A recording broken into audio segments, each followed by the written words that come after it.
Dear students, today I would like to discuss one more aspect of conjunction. Use of that and if whether. Conjunction में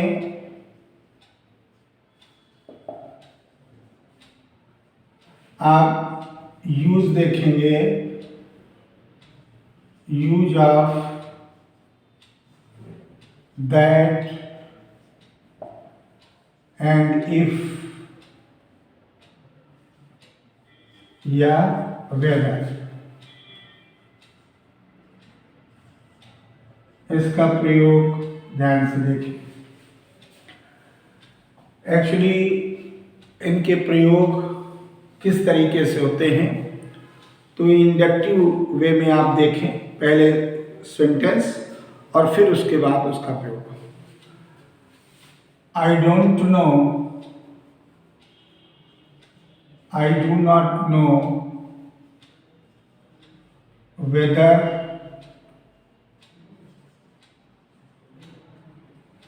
he will come or not. He will come or not.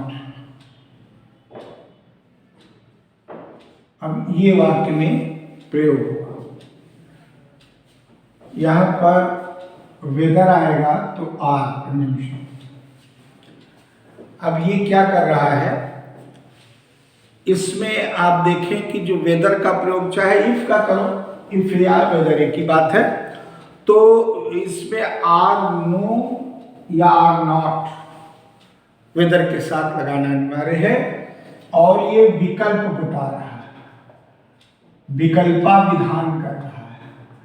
विकल्पा विधान का मतलब कि वो आएगा या नहीं, आ भी सकता है और नहीं है, दोनों स्थितियां रहेंगी, विकल्प रहेंगे तो आएगा। लेकिन तो क्या सीखा, ये वाक्य निगेटिव में है। इसमें विशेष चीज देखें कि ये निगेटिव में ही रहेगा। पहला चरण जो है ये आप देख रहे हैं, तो ये निगेटिव में रहेगा। लेकिन अगर इसी को पॉजिटिव में लिखें, I know that he will come. अब ये जो है एक स्थिति का बोध कराता है, सिर्फ और सिर्फ अफर्मेटिव में, सेंटेंस में आएगा। और ये क्लाज बनाते हैं, तो इसमें जो दैट का प्रयोग है वो अफर्मेटिव सेंटेंस में आया है। ये कंजंक्शन के प्रयोग में बहुत सावधानी, यहां पर दैट के बदले उसका प्रयोग नहीं होता। अब आप लोग ये नोट कर लें और साथ साथ ये देख लें कि जो अफर्मेटिव सेंटेंस में दैट आ रहा, निगेटिव में वेदर का प्रयोग आ रहा, इसी प्रकार से अगर डाउट शब्द हो, डाउट शब्द हो या डाउटफुल शब्द हो, तो वेदर का प्रयोग अफर्मेटिव सेंटेंस में भी आ जाएगा। तो ये विशेष में नोट कर लो, यदि अफर्मेटिव सेंटेंस में डाउट शब्द हो या डाउटफुल हो, चाहे डाउट हो या डाउटफुल हो, तो अफर्मेटिव सेंटेंस में डाउट डाउटफुल होते हुए भी, नेगेटिव नहीं है तो भी, हो तो भी वेदर का प्रयोग हो जाएगा, बशर्ते ये शब्द हो डाउट या डाउटफुल हो, दैट का प्रयोग नहीं होगा। अब जैसे कोई भी वाक्य आप लिख सकते हैं, आई डाउट, इसी को देख लीजिए, जैसे यहाँ आई डू नॉट नो लिखा तो उसमें लिख लीजिए I doubt whether he will come or not, same sentence formation है और ये क्योंकि वेदर का प्रयोग हुआ है और डाउट जो है वो नेगेटिव वर्ड में आ गया है तो formation negative rules will not be followed in this sentence. Doubt is itself in negative, in negation. So there will be used whether. And instead of that, as you know, in this sentence, the sentence is an affirmative sentence, and that will be appropriate to use here. While doubt word has been used in the sentence in affirmative sentence, even in affirmative sentence. Whether will be used, whether or if will be used. Never use I don't doubtful नहीं हो. अगर आपने कहा I don't doubtful तो फिर that का प्रयोग करेंगे. मान लीजिए इसमें नेगेटिव बनाने की चेष्टा की तो I do not doubt, तब फिर that का प्रयोग हो जाएगा. That he will come, यहाँ तक मतलब ये तो चलिए पूरा लिख लीजिए that he will come. अब आप देखिए इसमें आपने लगा दिया, इसमें आर नॉट तो आता नहीं, that के साथ कोरिलेशन तो है नहीं किसी शब्द का, तो I don't doubt that he will come. तो डबल नेगेटिव, डाउट शब्द नेगेटिव है और डू नॉट भी है, इसलिए ऐसी स्थिति में वेदर का प्रयोग नहीं होगा, दैट का प्रयोग होगा. ए भी सही और ए भी सही. अगर अफर्मेटिव सेंटेंस फॉर्मेशन है तो वेदर डाउट शब्द का प्रयोग है तो, और अगर वाक्य में डू नॉट है, नेगेटिव फॉर्मेशन है और डाउट वर्ड भी है तो फिर दैट का ही प्रयोग होगा. बहुत इंपॉर्टेंट चीज है, इसको आप लोग नोट कर लें. अब आगे आते हैं एक और विशेष, नोट में ही देख लीजिए. कभी कभी कॉमन एरर में ऐसा प्रयोग आता है, इसको नोट कर लें कि वेदर के पहले एज टू का प्रयोग कर देते हैं. तो ध्यान दें कि वेदर के पहले एज टू का प्रयोग अनावश्यक है. नोट कर लें, वेदर के पहले एज टू का प्रयोग अनावश्यक है, कभी नहीं होगा. जैसे आई डाउट, वेदर के पहले एज टू का प्रयोग कभी भी नहीं होगा और बहुत जगह लिखा मिला होगा. वेदर से पूर्व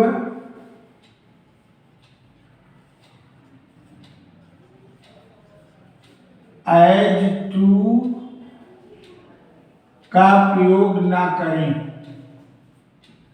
प्रयोग ना करें,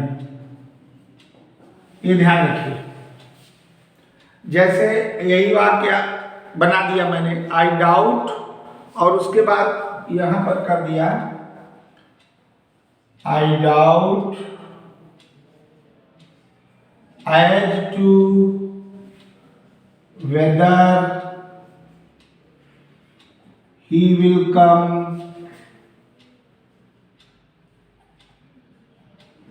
he will come or not.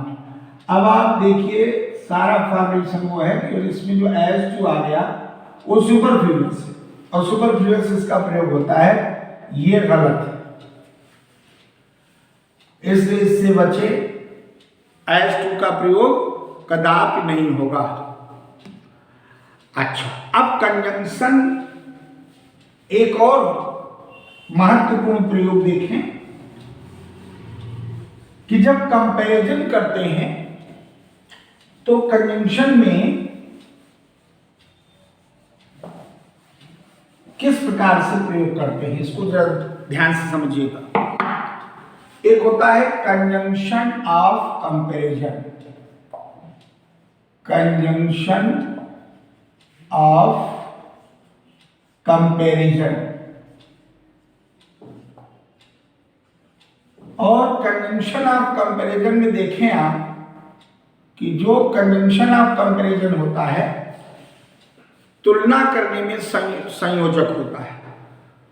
तो उसमें जैसे मान लीजिए हम वाक्य आपको देते हैं, जैसे कहें कि my shirt is as good as, तो यहां पर हो गया योर्स। अब ये एज, ये कंपैरिजन में इसी को कहते हैं कंजंक्शन ऑफ कंपैरिजन। एज के साथ है मान लीजिए थोड़ी देर के लिए। और बहुत से शब्द हैं जैसे नॉट है, जो कि आपको कंपैरेटिव डिग्री के उसमें समझाया गया है। अगर नॉट होता है तो उसके साथ सो और डॉट डॉट डॉट एज ऐसे प्रयोग करते हैं। जैसे Mohan is not so good, यहां नॉट ये most appropriate, so good as इस तरफ एज सोहन, ये बन गया। तो ये सो एज। और जो दैन है वो भी कंपैरिजन वर्ड है, उसका भी प्रयोग उसी में होगा। दैन भी कंपैरिजन में माना जाता है। जैसे कंपैरेटिव डिग्री में ये भी कर, Mohan is better than Sohan, यह वाक्य भी आपका। तो ये सब कंजंक्शन, इन्हीं को कहते हैं कंजंक्शन ऑफ कंपैरिजन।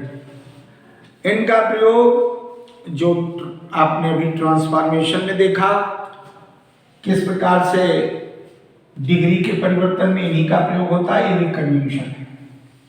अब इसके आगे एक और सूत्र देख लीजिए कि जो कंजंक्शन में छोटी छोटी अनेक चीजें होती हैं। अब जैसे आप लोग देखें कि आप कंसेशन में कंजंक्शन आता है। कंजंक्शन में जैसे कंसेशन, अब कंसेशन में मालूम है सब आप लोगों को पहले से कि भाई हमने पढ़ाया था कि दो आता है। अब यद्यपि वाला दो हो, आल दो हो, इवन इफ हो,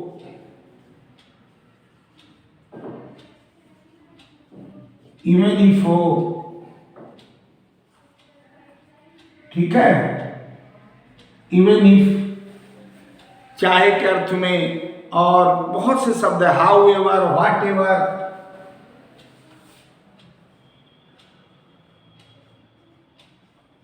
ठीक है, हाउ एवर होता है, फिर व्हाट एवर कह दे, नो मैटर, ये सब कंजंक्शन है। ये कंसेशन में आते हैं, यानी कंट्रास्ट में आते हैं। व्हाट एवर, नो मैटर, इनका प्रयोग विस्तार से भी देख लें, इट्स वेरी वेरी इंपॉर्टेंट। और नो मैटर के साथ साथ बहुत सी चीजें हैं जैसे फॉर ऑल, ये अनेक प्रयोग आप लोगों ने, यद्यपि पहले इसको मैंने क्लास में बताया है, लेकिन इसको आप देखें कि इनका जो प्रयोग होता है वो कैसे। तो वही इंडक्टिव वे में देखें, जैसे एक सेंटेंस हमने कहा, दो ही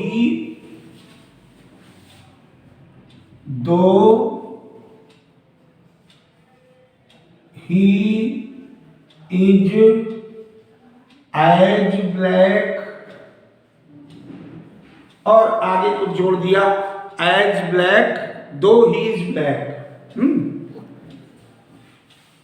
दो ही, इधर से दो ही इज ब्लैक, दो ही इज ब्लैक। और यहां पर फिर नियम, इसमें कोरिलेशन में एट आता है। नहीं आता तो कॉमा लगा दीजिए, ही इज ब्यूटीफुल। अब ये आपका वाक्य कंसेशन में आ गया, इधर ये दो का प्रयोग। दूसरा सेंटेंस मान लीजिए है how ever hard he may. Sentence के द्वारा आप देखेंगे how ever hard, how ever अगर कंजंक्शन के रूप में आया तो उसके बाद एडजेक्टिव जरूर आएगा। तो हमने कहा how ever hard he may work, may work, और उसका इधर जो आएगा वो कंट्रास्ट आएगा, कंट्रास्ट में नेगेटिव हो जाएगा। तो जैसे हमने कहा ही कांट पास या ही विल फेल, ये भाव आएगा और ये कंजंक्शन के रूप में आया। तो यहां पर हाउएवर हार्ड, ये ध्यान रखिएगा कि हाउएवर आएगा तो उसके बाद एडजेक्टिव आएगा। However hard he may work, he will fail.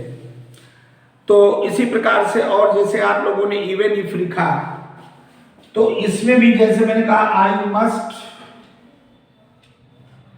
Go to school, और इधर कॉमा लगाया तो यहां पर होगा इवन इफ, और प्रेजेंट टेंस का भाव होगा। इस पर पैनी नजर होनी चाहिए, ये प्रेजेंट का भाव। अब भाव के अनुसार यहां पे प्रेजेंट इंडेफिनिट आ रहा, क्योंकि उसी समय वो कह रहा मैं जाऊंगा, उसी समय वर्षा भी हो रही, तभी वो जाने की दृढ़ता या अपनी दृढ़ इच्छा प्रकट कर रहा है। तो इधर प्रेजेंट में ही भाव होगा। ये प्रेजेंट, कोई प्रेजेंट हो, प्रेजेंट इंडेफिनिट, प्रेजेंट परफेक्ट, कोई भी प्रेजेंट कॉन्टिन्यूअस, लेकिन होगा प्रेजेंट टेंस, इधर प्रेजेंट टेंस का ही प्रयोग होगा, ये विशेष है। ठीक है। तो इसी प्रकार से व्हाट एवर में जो प्रयोग होता है वो, जैसा कि आपको क्लास पढ़ाते समय हमने बताया था कि जैसे व्हाट एवर का प्रयोग है, हमने कहा व्हाट एवर में हैपन, व्हाट एवर। अब वहां क्लास में, नाउन क्लास में, अब यहां पर शुरू में हमने कहा व्हाट एवर में हैपन, तुरंत क्रिया आ गई कि चाहे कुछ भी हो जाए, ही विल हेल्प मी। अब इस वाक्य को ध्यान से देखिए, व्हाट एवर में हैपन, व्हाट एवर के बाद डायरेक्ट क्रिया है, व्हाट एवर के बाद तुरंत मे का प्रयोग हो गया मॉडल ऑब्जेक्टिव का।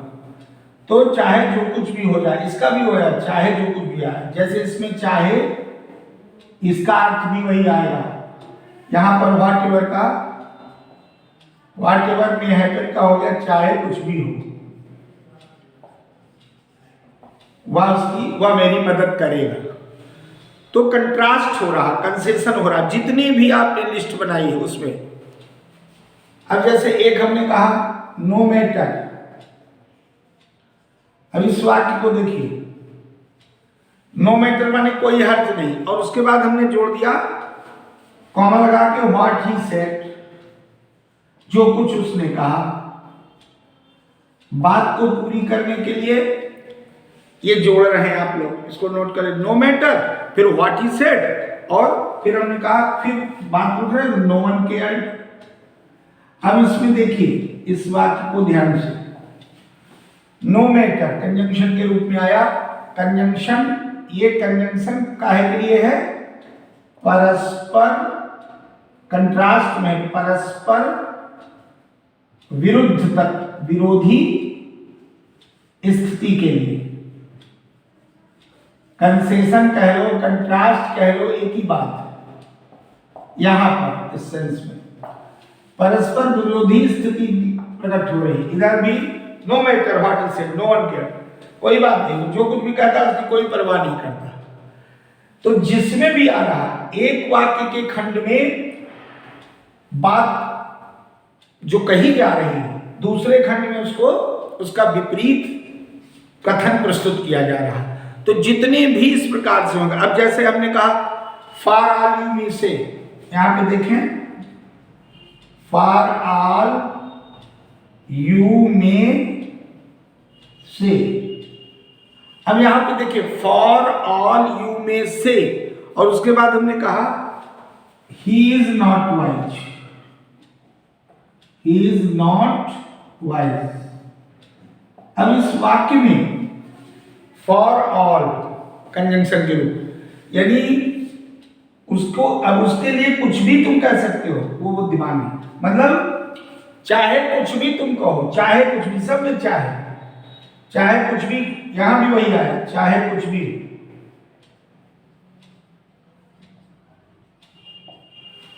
ऐसे हमने बताया, जैसे हम कहें for all his wealth he is not satisfied, तो वहां फॉर ऑल का मतलब होता है इतना होते हुए भी, लेकिन यहां फॉर ऑल के बाद तुरंत सब्जेक्ट आ गया, तो अर्थ हो गया चाहे कुछ भी।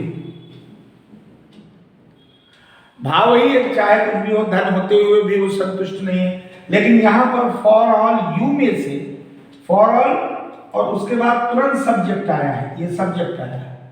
और अगर हम ऐसे कह देते हैं फॉर ऑल, ठीक है, हिज वेल्थ,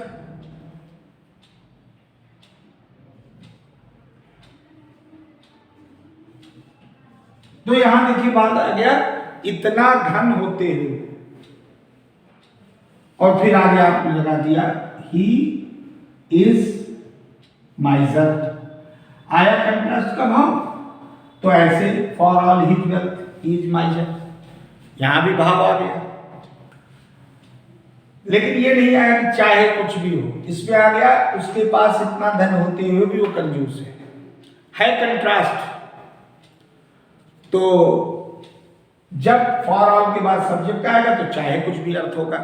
और आप इसी प्रकार से जो चीजें हैं इनको भली बात समझिए और इसका प्रयास, all of you should continue regularly by heart practice, it will be enriched.